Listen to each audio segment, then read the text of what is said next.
Hello, bonjour. Aujourd'hui, je vais parler de l'acteur Omar Sy et la controverse qu'il y a eu depuis quelques semaines suite à la sortie de son film Les Tirailleurs. Donc, si vous ne savez pas de quoi il s'agit d'un film rendant hommage aux tirailleurs sénégalais qui ont contribué à la victoire de l'Europe et des États-Unis contre le nazisme. Et c'était dans les années 44, 43, quelque chose comme ça, lors du débarquement. Donc, voilà.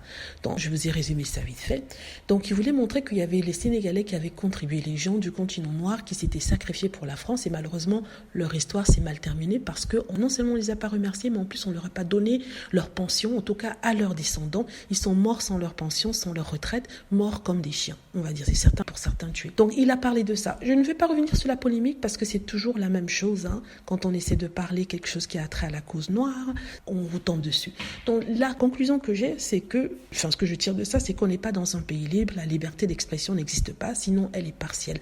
Il y a des sujets qu'il ne faut pas aborder, des idées qu'il ne faut pas avoir, des faits historiques qu'il ne faut pas remuer ou ramener au devant de la scène. En tout cas, surtout en ce qui concerne les Noirs.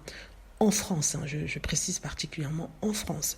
Donc, il a voulu faire ça, mais je crois qu'il va maintenant être cassé dans une catégorie, à moins qu'il montre patte blanche, c'est-à-dire qu'il prouve qu'il n'est pas subversif, il n'est pas contre le gouvernement français, il n'est pas pour la cause noire. À partir de là, peut-être qu'on lui pardonnera. Mais s'il continue dans sa lancée, vers ce mouvement-là, de remettre les choses sur la place publique, de parler de l'importance des Africains noirs dans la construction de ce qu'on appelle la France d'aujourd'hui, il va avoir des problèmes. Il reste d'être classé dans la catégorie de l'humoriste Dieudonné Mbala.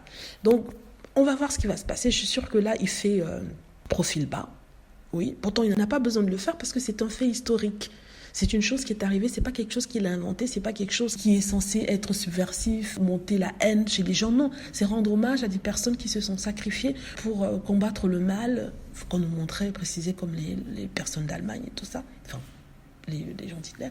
Et voilà. Malheureusement, c'est comme ça. Il y a des sujets qui fâchent, des sujets qu'il ne faut pas parler. Quand vous essayez de parler, on vous parle d'un autre racisme qui n'est pas noir. Et voilà. Donc, je voulais parler de ça. Je me disais qu'il fallait quand même en parler parce que même si je parle de showbiz, de potin, quand même, il y a des sujets qu'il faut aborder. Le faire dans l'honnêteté, on va dire journalistique, même si je ne suis pas journaliste. Et voilà. En tout cas, j'espère que sa carrière n'en pâtira pas. Il a juste osé, où d'autres n'osent pas. J'espère qu'on ne va pas longer lui ou sa carrière dans le tiroir de ceux qui n'ont pas plu, qui ont parlé des choses dont il ne fallait pas parler. Voilà, dites-moi ce que vous en pensez. J'espère que vous avez aimé la vidéo. N'hésitez pas à cliquer sur like si c'est le cas, à vous abonner pour plus de vidéos et à cliquer sur la petite cloche afin de traverser lorsque je poste une nouvelle vidéo. Merci.